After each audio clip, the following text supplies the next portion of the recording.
Hello and happy New Year's, Blueprint listeners. Can you believe it? 2025 is here. Now, I know that may not be a huge deal to you, and I know there's a lot of people out there that just go to bed like any other night and wake up like any other day, but I like to take New Year's Day a little bit different. For me, New Year's Day is both a time for reflection and gratitude, as well as taking some time to think about what I want to accomplish in the upcoming year and get specific about what that means. Over many years, I've honed a system and a way of thinking about this process that has worked really well for me.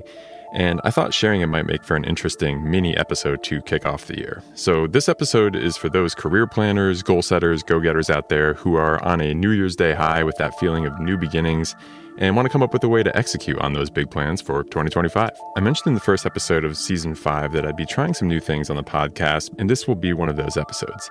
So here's what we're going to do. In this special solo New Year's episode, I'd like to talk a little bit about some of the books I've read and the strategies I've employed to help make me a more effective person and give you some nuggets of wisdom that you can hopefully take with you into the new year to do the same as well. Some of the older listeners may have long ago worked out similar systems that work for them, but I imagine there's quite a few younger listeners just starting out and getting into the workforce that this episode may be a huge help for. I know this is one thing that could have been really useful to me earlier on in my career, so whoever you are and wherever you are in your career, I hope this helps you out as well. One of the things I've always thought that was a superpower of mine is the ability to be very intentional about what I spend my time on. And I've come up with a system of how I do that. And it's a system that's enabled me to prep for becoming a SANS instructor, write various courses, create content, and learn all sorts of new skills along the way. And it's served me really well. And what better time to talk about that process and mental models associated with it than at the start of the year when others might be thinking about the same thing. When it comes to career success, focus is what I think matters most. You have to think about a laser versus a light bulb, for example. While a light bulb can cast a little light everywhere and maybe light up a room, that's great. When a light is focused into a laser, it can go miles. You can shoot it off into space, you can cut metal, you can do all sorts of other fantastic things with it that a light bulb would never be able to do. And that is the power of focus, right? What we're looking to do here is come up with how we can take all that energy that we have and direct it in one direction. And when you can do that, what you're able to achieve is going to surprise even yourself. In this episode, I want to discuss my personal system for ensuring focus on what really matters. We're going to discuss how to choose what to do, how to make sure it's going to get you where you really want to go, and the actual tactics and systems you can apply on a daily basis to make sure you can achieve whatever it is you're looking to accomplish in 2025. I promise you, even if you think that there's a task this year that you'd like to accomplish that is too big, there's actually a really good chance that you can get it done if you apply the right techniques for focus. So let's get into it. Step 1 is setting your goal and knowing why it's important to you. Now, this may sound like a very basic thing, but it's not. It's one of the most important decisions that you're going to make, because what you choose here drives the entire rest of the process and what you're going to be doing throughout the year. So you need to choose very, very wisely. What do I mean by that? In step 1, your goal is to consider and ask, what do I really want and why do I want it? Your initial answer to this question may be either a high-level answer, such as I want to get a job that I love to take care of my family, or maybe a lower-level answer, such as a specific skill you want to learn. Maybe you want to learn malware reverse engineering or something else directly related to your job. No matter where you start, I encourage you to follow that answer by either going up or down the levels of abstraction and asking, why do I want that, or what does that mean? So at this stage, what we're trying to think of is something that's a fairly big goal that might reasonably take you a year or longer to achieve. Let's assume you said something more tactical and detailed to start with. You may want to build a new skill, right? Malware reverse engineering, for example. So why do you want to learn that skill? Think about that first. Is it because it's fun, because it's interesting, because it will get you a promotion to maybe a senior analyst position? Okay, great. Why is that important to you? Why do you want a promotion? Why is it important to learn interesting skills? Maybe your answer is obvious, right? You'd like to earn more money. Well, we all like that, of course, but why do we want to earn more money? Of course, more money is nice, but is there something specific behind that need? How will that extra money change your life in a very realistic way? Would you go on more vacations with your family? Would you reinvest it in yourself and your own learning and use it to double down on your career trajectory? The goal here is to understand why those things are truly important to you and follow it as deep as you can possibly go. You should be chasing that goal all the way to the point where you can connect a specific thing you want to your big why. Simon Sinek has a legendary TED Talk about this called Start With Why. It's a framework that gets into how what you do every day on a day-to-day basis needs to align with your values and purpose. Now, he's talking about a business, but it makes sense as a human as well. If you don't know what your values or purpose is as a person, then you don't know how what you're actually doing on a day-to-day basis actually aligns with those things or really anything at all. And that means it might be hard to stay motivated on doing what you're trying to accomplish. There's an alternative but similar method and technique here called the five-fold why technique that can be applied that will help you understand what you really want. I'll put both of those things in the show notes if you want to check those kind of resources out. Taking a lower level tactical goal and aligning it all the way up the chain to trace to your purpose and your values and what you really want as a person should make it clear why that lower level goal or skill is truly important in your life, and hopefully make it clear and motivating every day as to why you are doing that more mechanical task that you're doing as part of getting that project done. You're getting it done because ultimately you want to make your life better for your family or something like that, right? It's important to have that traceability. Maybe when you first thought of something, you thought of a higher level value and purpose, but don't know exactly how to put those values into action in the best way for a new goal for 2025. Maybe you have a high level goal that's too vague, and it's something maybe like, I want to be happy at work in a job that I love. Instead of asking, why is that important, which helps you go upward, to go lower, you need to ask, what does that mean, or what does that look like? So, for example, you want to have a job where you're happy. Well, okay, what are the components of a job that makes you happy? Is it having a new challenge every day? Is it having a variety of tasks? Is it learning new skills? All of those things could be a valid list, and many, many more. You want to make a list and define what being happy, in this case, would actually look like to you in a job. And you now have a list of attributes you'd like to see in a little bit more concrete of definition. And then again, we ask the same question again. Well, if you want to learn new skills, what new skills? Is there a specific set of them that you need to have? What does it take to learn those skills? What are the types of variety of tasks you might want to see? What makes a team or coworkers fun and great to be around? You want to gain as much clarity and definition as possible here, to the point where you can say something like, if I were to have X, Y, and Z, that will get me to where I think I want to be, and that makes it so that I will be achieving this higher level goal if I have this set of 5 lower level things. It takes a high level concept, makes it more concrete, and it gives you something very specific to aim at. This is just the first step, but it's very important because it gives you the longer and nearer term goals that you will be using as a North Star. It isn't just a goal floating around in a vacuum that you hope aligns to something that matters. It's one that you've traced all the way to the top and ties who you are as a human and what you're trying to achieve all the way down to the bottom to a specific set of tasks that you want to get to. Now that we've seen the goal off in the distance, it's time to plan a route to get there. Like the saying goes, if you don't know where you're going, any road will get you there. So we first have to decide where we're going, and that's what step 1 is all about. Now it's time for step 2, where we plan the specific path we are going to take. Step 2 is all about translating from long and medium-term goals into much shorter-term tactical and maybe even micro goals. This might again seem silly, but here's the thing. We've all done this before. You start out a new year with a bunch of ideas and things you want to do, certs you want to get, projects you want to undertake. And as you go throughout the year, you say, oh yeah, I got an entire year ahead of me, right? No problem at all. But you find at the end of the year, life kept getting in the way and all those things kept getting pushed forward to the point where at the end of the year, you realize you maybe got none of them done or a very, very small set of them. And all because you kept thinking, oh, there's more time for this. And there didn't end up being enough time. What's the problem here? Well, people tend to overestimate what they can do in the time scale of a year. And so you make a long list of items and then you keep pushing when you're going to start those items forward because life happens, but you realize near the end you're in a time crunch and then you don't have any time to do any of those things. On the flip side, people often also underestimate what is possible in the shorter term, maybe around the month to weeks long scale. Meaning you likely don't realize the power of a single focused week or month of time, but you need to be able to use that week or month of time correctly if you want to get those things done. I read a book a while back called The 12-Week Year, and the idea from that book has changed my life. Instead of operating on a what can I get done this year mindset, which is likely to fail you, mentally bring that time window back to a single quarter, or even shorter than that, perhaps. In other words, take that yearly goal from step 1 and break it down into 1/4 size pieces and ask yourself, is this small goal, 25% of my big goal, something I can actually get done in Q1? You're much more likely to know what is going to happen in Q1 in terms of your calendar and your schedule. And as you may have guessed, from this point, the next step is to further break down that goal into individual months, and then ideally weeks, and then ultimately daily actions you can take. On a shorter time scale, you actually are going to know what's going to come up on your calendar. And so you can be much more realistic about what can really happen and then put those pieces back together to hopefully trace up to that bigger, longer term goal. And if you realize you can't, maybe you've misset that goal and you set yourself up for failure in the first place. And in this case, you would know ahead of time. So again, while this may seem obvious, I find that very few people actually do this or think this way.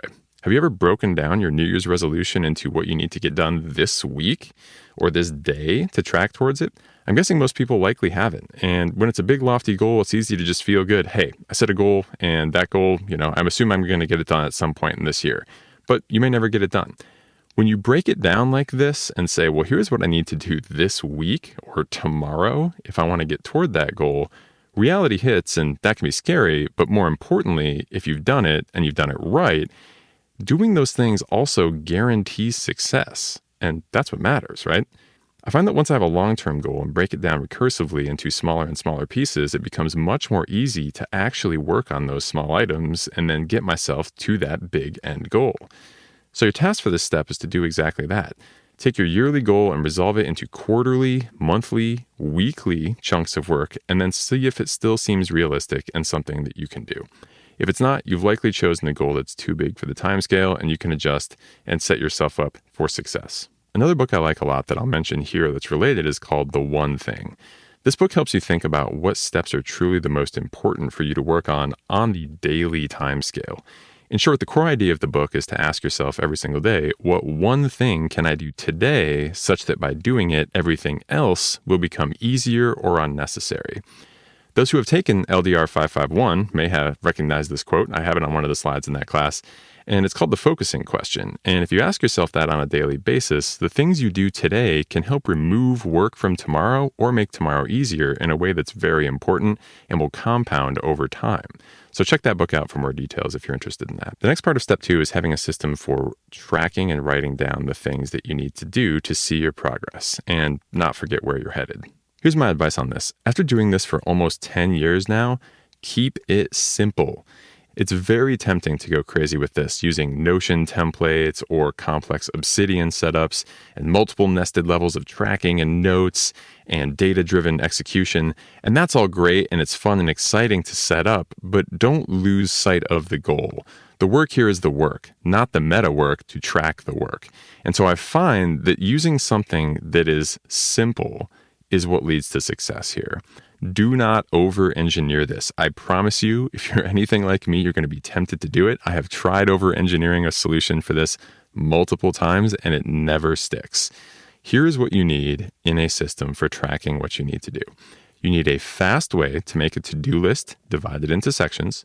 You need an area that acts a little bit like a calendar to see what is coming up in the week and months ahead so that you know what is feasible to actually do. You need a place to put those to-do list items that you have separated on your daily calendar area and plan what you're actually going to do on a day-to-day basis.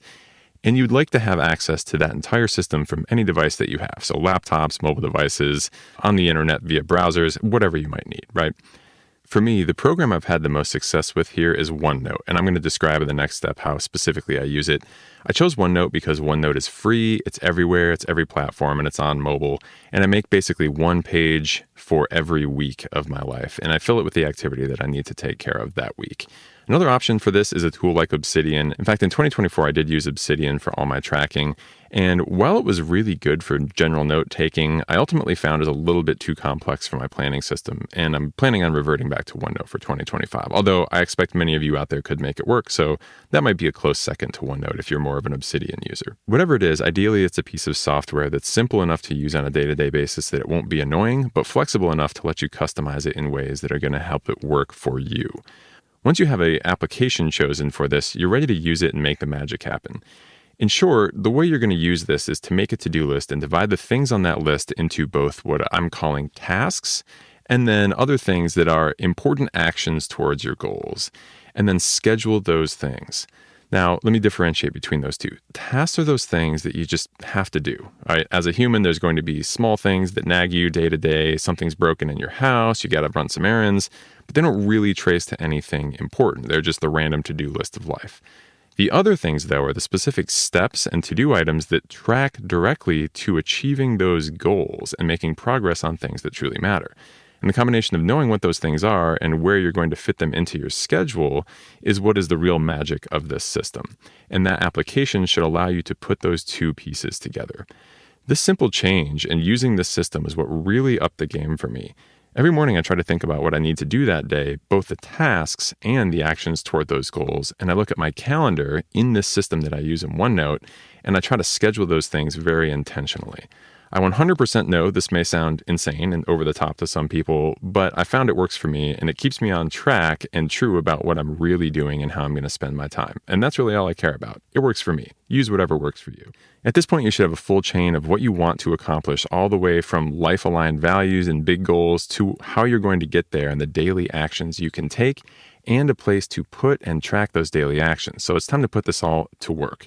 Step 3 is how to actually execute on a day-to-day basis. Now that we're ready to execute, what am I actually doing every single day that makes all this work? Well, first, a quick anecdote. One quote I love and I think exemplifies this whole system for me is this: "The journey of 1,000 miles begins with a single step."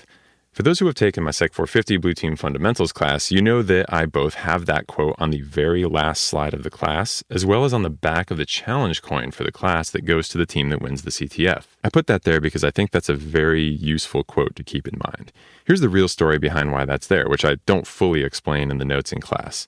When I first agreed to write that class, it was the first SANS class I wrote in full, and I was incredibly excited, but that excitement quickly turned to fear and dread as I realized I just signed myself up for a high-stakes game that required me to create nearly 900 slides of content and notes, and hundreds of pages of lab material with data generation, virtual machines, and everything that goes along with it. It was a monumental amount of work.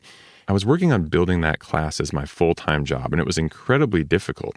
Every day was filled with more and more PowerPoint, more lab data generation, careful instruction writing, testing, and the task seemed overwhelming, especially early on when I saw no end in sight. One day I was stuck, and I went to a coffee shop here in Philly to change my work environment and get the creative juices flowing and the inspiration moving once again.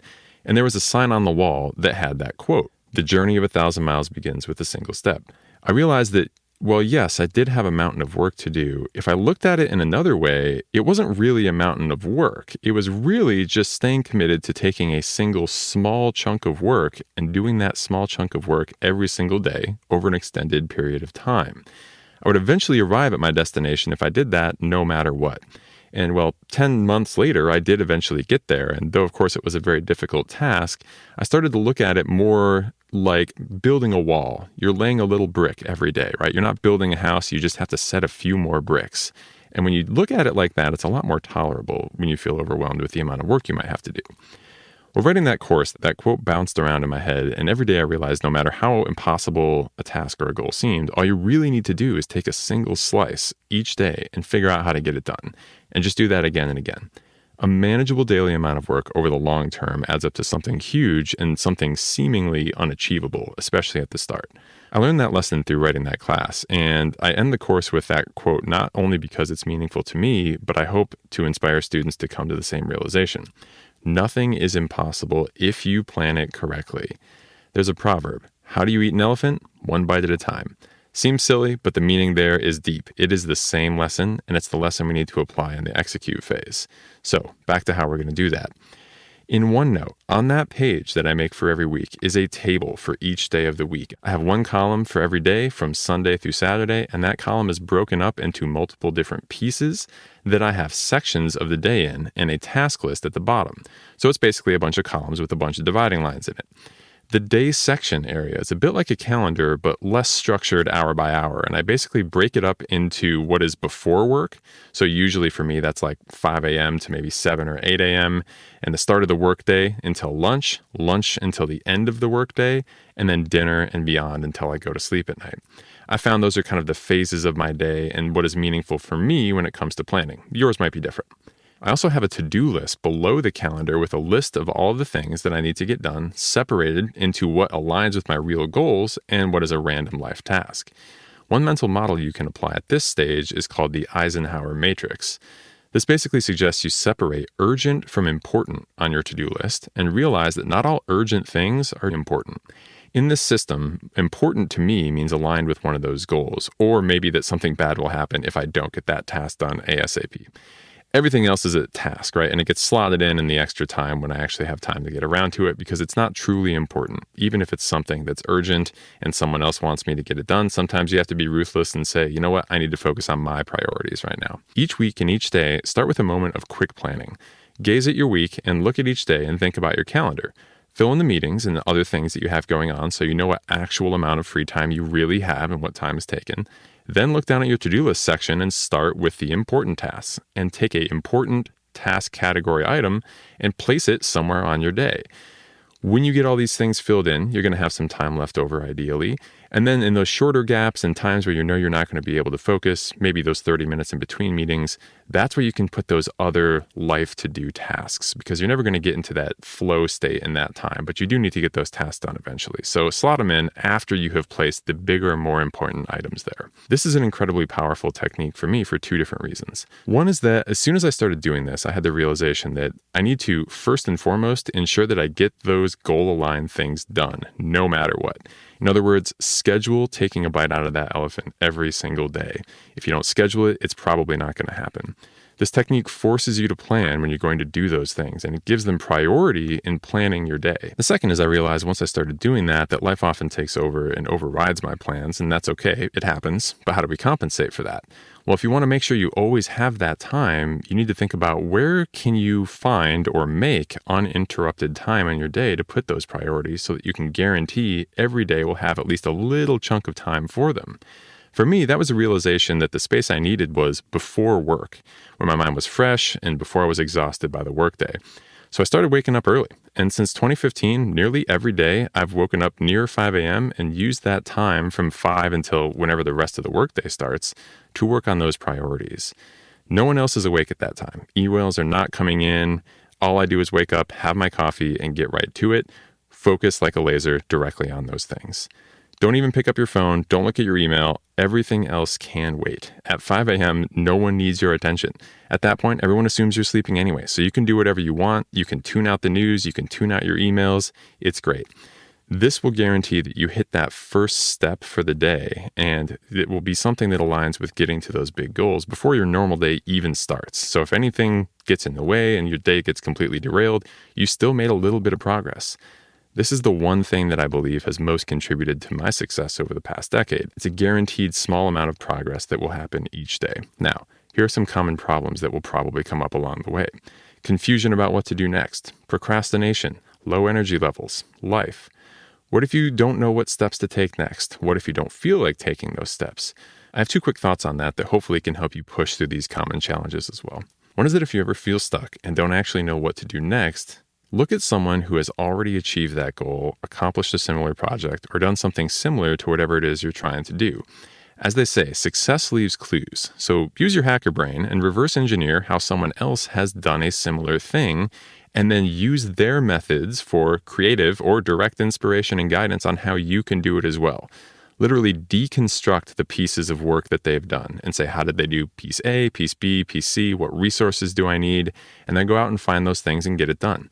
You don't need to reinvent the wheel to do things. You don't have to figure things out from scratch. There are guides out there. It's a simple Google away or some clever reversing of what someone else has already done, and that can get you set on the right path.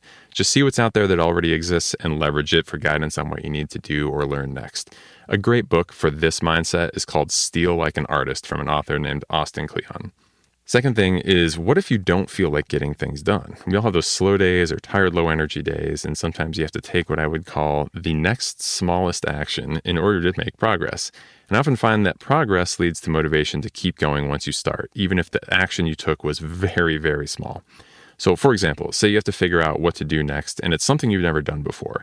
I've realized that a blank screen or an undefined task is one of the things that will absolutely halt me in my tracks. And I realize if I don't know what I need to do or how to do it or what I'm even needing to do, that's the moment where I just sit there and freeze up. And I assume most people are similar. So in these moments, you have to break that problem down and say, well, how can I further define what this task actually is? And then break it into maybe even a silly sized, tiny chunk of work, right?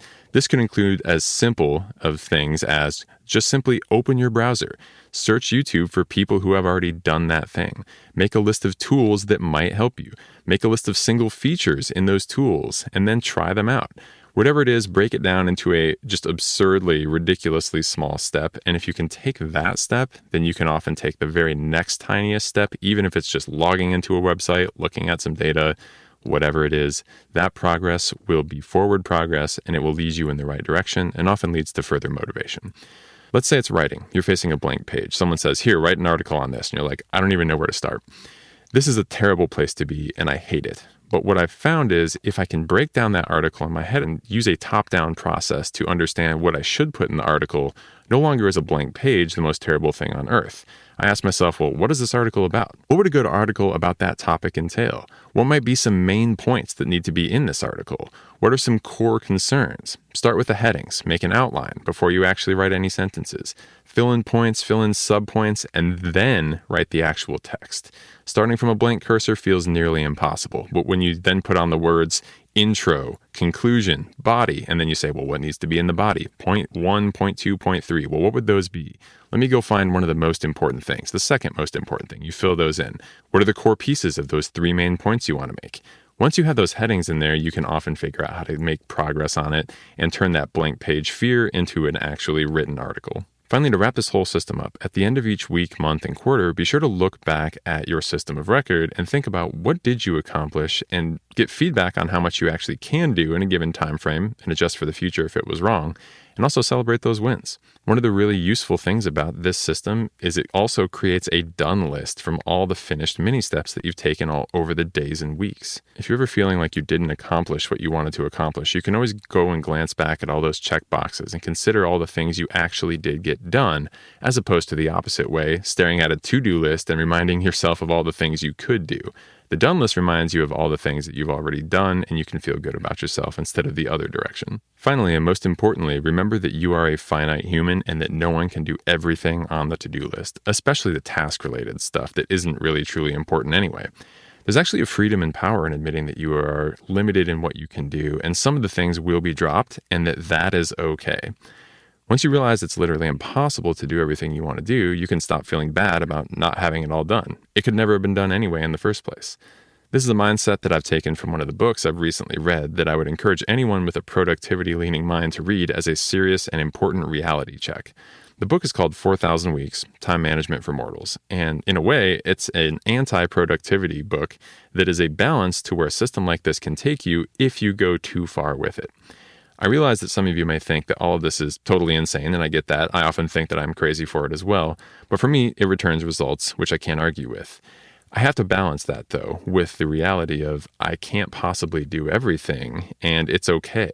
So let me be clear on this episode as we wrap it up here. I'm not saying burn yourself out, going crazy, setting and obsessively tracking and hitting goals. Well, that can work fine in a short term, and you might be able to pull off some heroics. What I've said here needs to be done in a manageable way that is sustainable over the years. And that's why I mentioned feedback and checking what is realistic several times along the way. We're not trying to overload ourselves. We're just trying to be intentional about what we are doing and what we're spending our time on.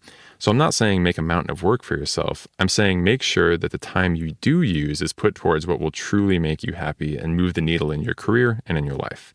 That book is a great reality check on doing that in a sustainable way and a great counterbalance to what I've said here. No matter who you are, InfoSec is a crazy, fast-paced industry, and the book is something that I think every single person could benefit from. So if you take nothing else from this episode, this might be the one resource you want to look at, as it provides a fresh perspective on the realities of being a single, limited human. And it's something I've never seen anywhere else. And it's delivered in a way that leaves you actually feeling refreshed and validated, as opposed to behind on all the work you could be doing. And so that's basically the system. Think about very carefully what you want to do and why you want to do it and how that aligns with your highest level goals. And then take those things and then back them all the way down into very, very small individual bite-sized actions, and then have a system to make sure you can actually get those actions done on a day-to-day basis. Really, if I was going to wrap up this whole episode, that would be it. You just need to make sure that you can take small bites every day of the task. And no matter what that task is, eventually you're going to be able to figure it out. Any InfoSec project, any career goal, you can break it down into micro steps. And once you figure out how to do that and put those things on your schedule and make sure they get done, you will be on the path to success. And so that's it. This episode was certainly a departure from anything else I've ever done here before, and I'd like to know if you enjoyed it. So feel free to either reply or post feedback about it on LinkedIn and tag me so I can see what you think. or use the feedback system built into the show notes to let me know if you'd like more high-level content like this mixed into the security operations topics that we also talk about. With that, I'd like to wish all of you a happy and productive new year and hope that you all had a restful holiday break with friends and family. Thank you for listening, and I'll be back again soon with another new episode of Blueprint.